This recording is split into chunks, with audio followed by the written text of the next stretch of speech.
Welcome you back to the Patrick Netherton Show right here on 1130, the Tiger 103.3 FM.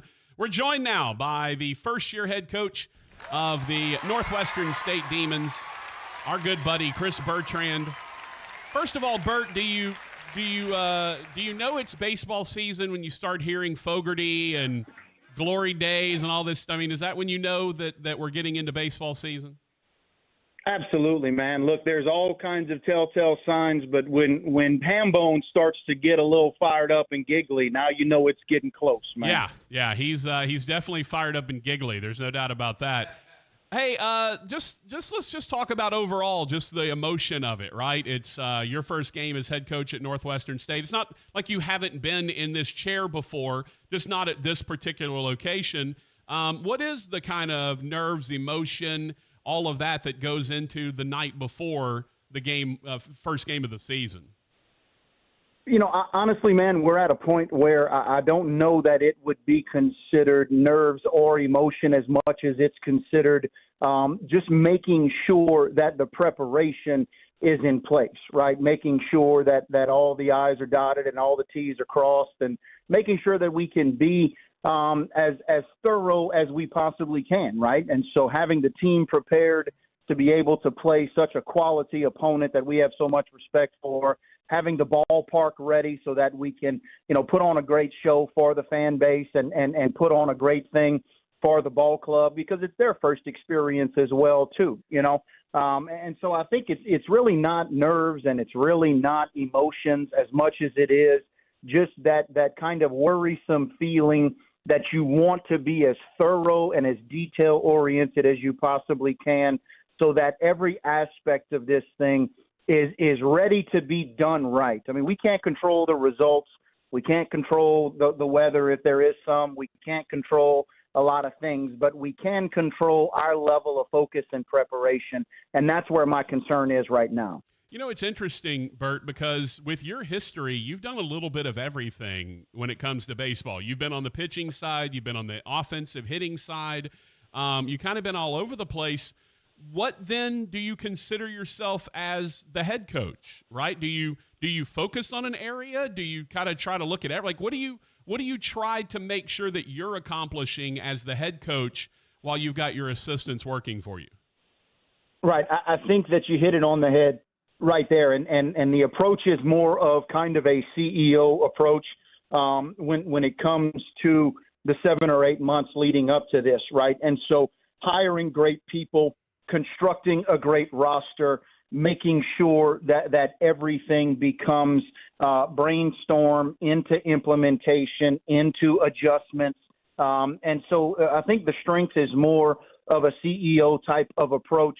And I can honestly say that with confidence because I feel so strongly about the coaching staff that we have in place. Man, you know how I feel about Dan Glad, and I can tell you that our pitching staff is ready to go, right?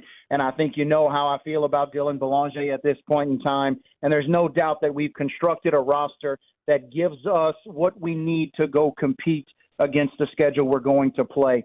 I've really enjoyed implementing the offense with Billy Henley and everything that he has brought to the table. And so I think the strength is in the CEO approach, and the strength is in the people that we have surrounded ourselves with. And I say that because you also can see a direct correlation in having that jack of all trades or that Swiss Army knife or that kind of I'll take on anything mentality. It means that you're a lifelong learner, and it means that you've garnered experience in all of those levels. And now my job is to take all of that learning and take all of that experience and put it into good use into teaching our team how to navigate a 56-game season, how to prepare in the non-conference play for the conference play, how to prepare in conference play for hopefully what becomes a Southland Conference tournament, and have your team playing its best baseball when it goes into the tournament. And so for me, you're exactly right. We've hired people to teach phases of the game, and I think that they are phenomenal at it. My job is to provide the direction and to provide the overall kind of pulse of the team, and that's what I'm going to do the best and pour into what I can. Okay, so just from a purely technical standpoint, what does the game day operation look like for you guys? Top of the third inning, or bottom of the third at home, you're batting, who's at first, who's at third, who's calling the shots? Kind of give me an idea of what that's going to look like. Right. So Dan will run the pitching staff, and that is his unit, and we'll turn it over to him. I will help Dan kind of manage the bullpen and manage the game planning as far as how we're going to use personnel and the plan of attack when it comes to the strategy. And so Dan will run the pitching staff, and then I'll do the best I can to help him manage it.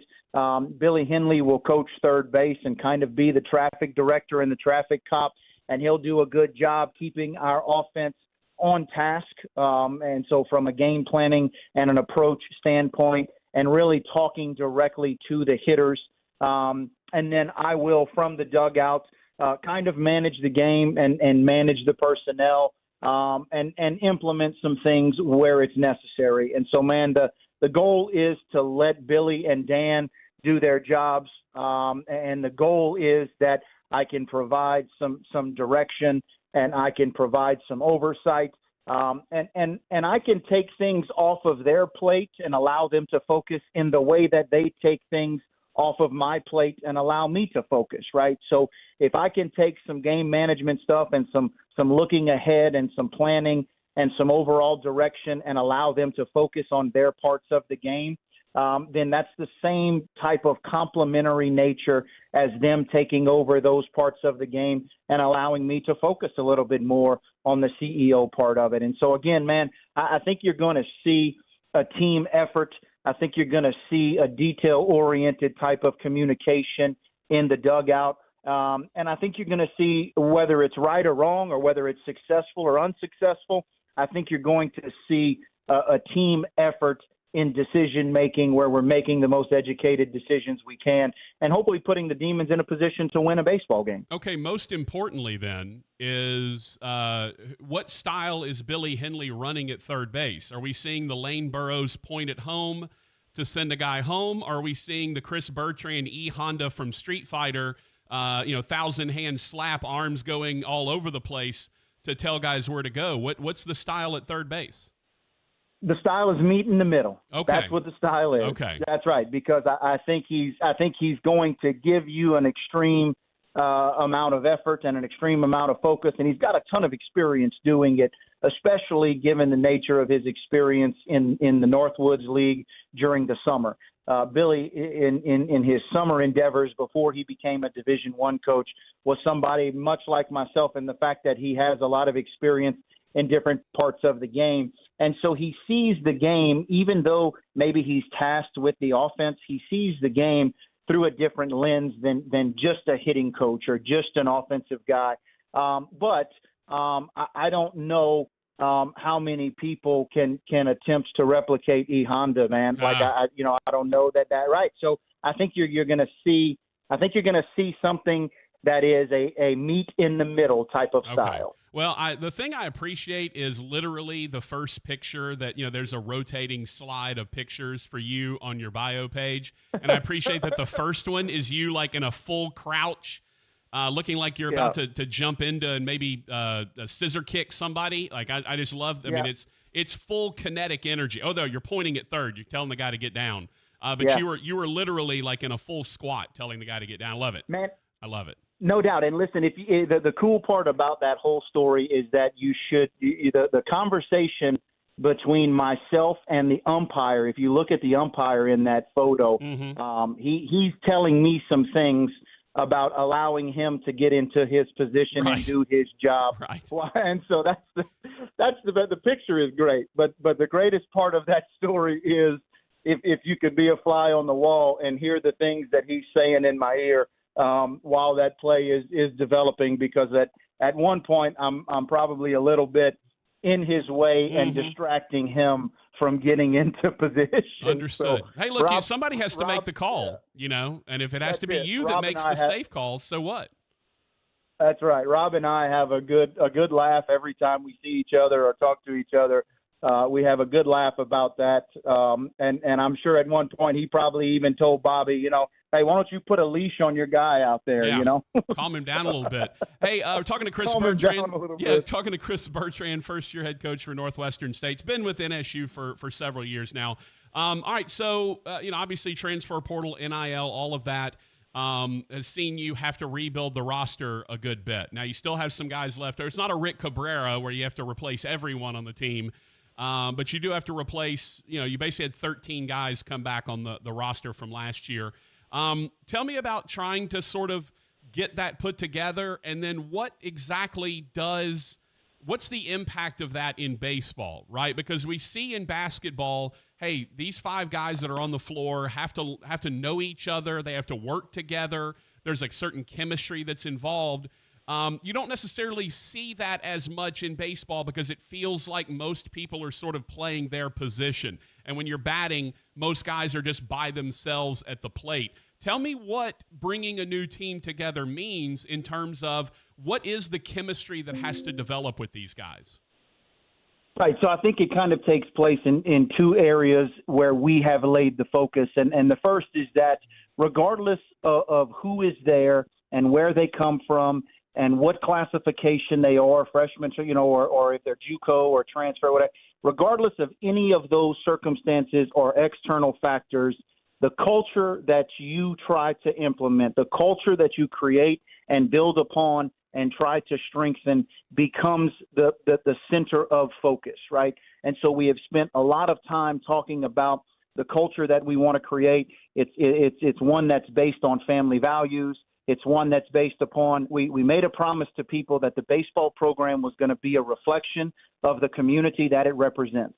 This is a community of hardworking people. This is a community of relationships. This is a community and a town that kind of expresses itself in its values. And we want the program that's going to represent those people to reflect that. And we've set out to create a culture that is family-oriented, that is a brotherhood, that is hardworking and blue-collar and gritty and all of those things, right? And so we put an extreme amount of emphasis into the culture, and we've removed the circumstances.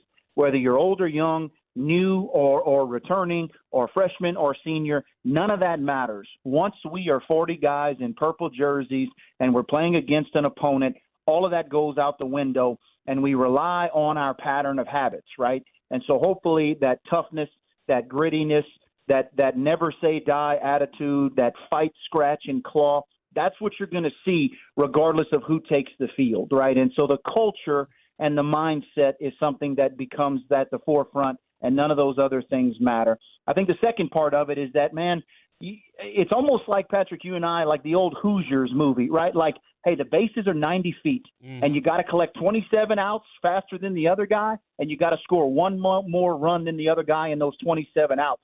And in the rule book, there's nothing that says that you have to have a team full of returners, and there's nothing that says that you have to have a team full of 6'3" guys, and there's nothing that says that you have to have guys who throw the ball 94 miles an hour. None of that stuff's written in the rule book. The rule book says that we have to play a clean brand of baseball. We got to throw strikes. We got to manufacture runs. We have to play clean. We have to make the most of our possessions of the ball on defense, or the most of our opportunities to cash in on offense, right? So 2-out hits and moving runners over, and all, like the game is the game on every level. And once the umpire says play ball, there's nothing in the rule book that says that my team has to look or be built a certain way.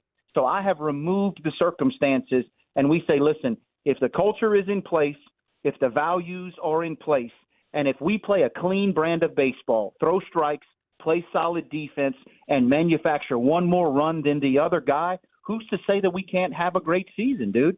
And so that's the approach that I've taken. Tell me about this team. What's the style going to look like? Bobby kind of had a little bit later in, early on when he was the pitching coach and Lane was there. There was some running going on. Then he kind of ran a little bit, but he had guys like David Fry, and it's hard to run when David Fry is up and he's about to hit a double. He kind of became a sit back and wait on a big hit type of coach. Tell me what your approach is when it comes to offense. The approach is going to be that we're going to take advantage of the strengths of the personnel on every given night in every given moment, right? And so if the personnel suggests that the lineup that's on the field has some speed, then we need to create pressure against our opponent with being great base runners, right? Whatever that means. If the personnel that's on the field is more of an offensive lineup and we need to get some hits based on the pitcher batter, matchups, then if we play an offensive lineup, we're going to look to have an offensive game. If we're going to throw a pitcher that gets a lot of ground balls and we need to play the best infield defense, then you're going to see a defensive and a pitching minded, whatever. Like, the style of baseball is one in which we have set out to build the best possible roster that we can build regardless of circumstance. And in each moment that requires a decision, the decision is going to be made to try to best take advantage of the strengths of the personnel in the moment. And so I'm not one that says that I play a certain way and that's the way you're going to see it, or I play a certain way and we have to recruit to that. We're going to build the best baseball team that we can, and that's what we set out to do. And we poured our heart and soul into the best 50 baseball players that we could find. And then now we're going to take advantage of those people's strengths, and we're going to try to constantly put the demons in a place to win a baseball game. I just as a complete aside, off subject, Bert, I'm really looking forward to the first time your former boss and our good friend Bobby Barbier down at Southeastern, the leadoff guy, gets aboard and he doesn't call for the steal, and everyone in the building boos him, and J.R. Teagues comes down from the booth and says, "We can't be doing that. You got to be stealing 100 bags a year." I'm looking forward to that, my friend. I just want you to know that. I'm very much looking forward. I know it. And look, man, and that's always going to be fun, and it's not just Bob, right? It's Bob and Taylor and Spencer and some of those, right? So, yeah, like it's going to be, and look, we don't, I know it's hard, and I know it's hard for a lot of people, especially those people around here, but at the end of the day, man, it's fun to match wits with great-minded baseball people, and it's fun to compete at a high level with your friends, right? Like with the people. Listen, man, I regardless of what happens leading up to that series, and regardless of what happens in the 3-game in that series, I am forever grateful for what Bobby Barbier and Taylor Dugas did for me in my life.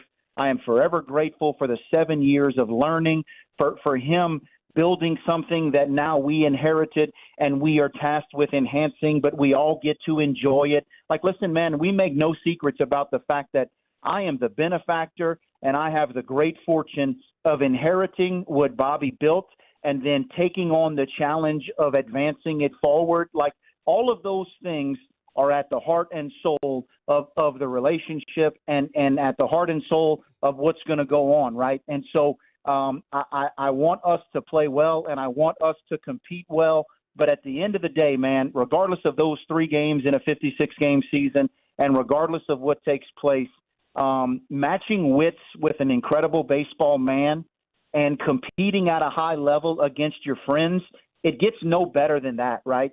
And so it's nice that our fans are going to get to enjoy that. But before and after, probably not during, but before and after, the purple and the green gets put aside, and great friendships and great mentors and great men get to live a special moment in time. We get to live a special moment in our lives in what's going to happen in all of those games moving forward. Okay, last 2 things for you. Number one, you already have built and constructed something that is making those of us in the press box very, very happy, and that is and I told the story of not being able to see the walk-off double from last year because of the windows, and so the Patrick Netherton special, man. So thank you for replacing the windows, so now that I'll be able to see a ball that gets out of the infield. Very excited for that, and they open, which is also a great boon. So you've already won over the assorted folks, media, workers, etc., in the press box. So you got that going for you immediately. Well, man, listen, and again, that's right in line with asking the question about it, right? Like, we are the benefactors of the fact that Bobby was able to, through all of our help and all of our planning and fundraising, whatever, we built that stadium and then paid off that stadium And now we get that canvas to now build upon, right?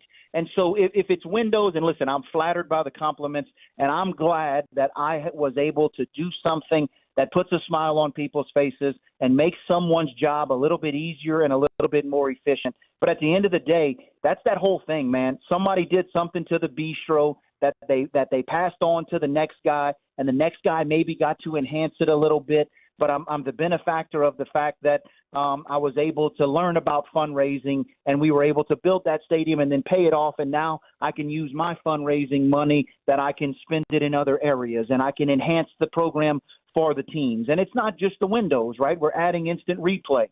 We've added some stuff, and we've remodeled the dugouts. We've added some stuff because we've remodeled the hitting facility once again, and we're able to. And so, look, man, we take the approach of, if it makes the job more efficient, if it makes those that you've surrounded yourself with a little, their jobs a little bit easier, and it makes them a little bit happier, and whatever, I think that's all part of being a great leader. I want to be known as a good baseball coach, and I want to win some baseball games.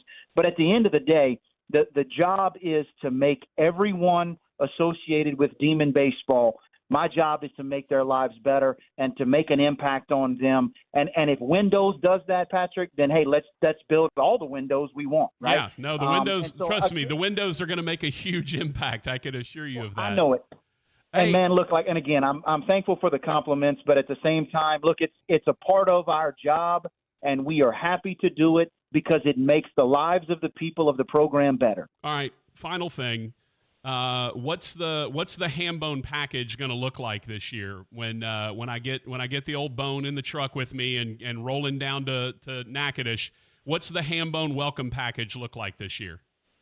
Hey, so the Hambone welcome package is forever known as you call it, right? So whatever Hambone wants, Hambone receives. So we're going to say that the package is you call it. Okay. So he can make a list of demands, and he can send me his demands, and I'll pay the ransom, baby. I'll pay the ransom. I understand. Hey, I understand. I will pay the ransom to have him in the bistro. Look, it's nothing but good energy when Hambone shows up. That's for sure. Even if he goes to the other dugout because Lance Berkman's over there and he wants an autograph with that guy. Hey, they are on the schedule for a home series. I fully expect him to be there, and I fully expect to take a back seat.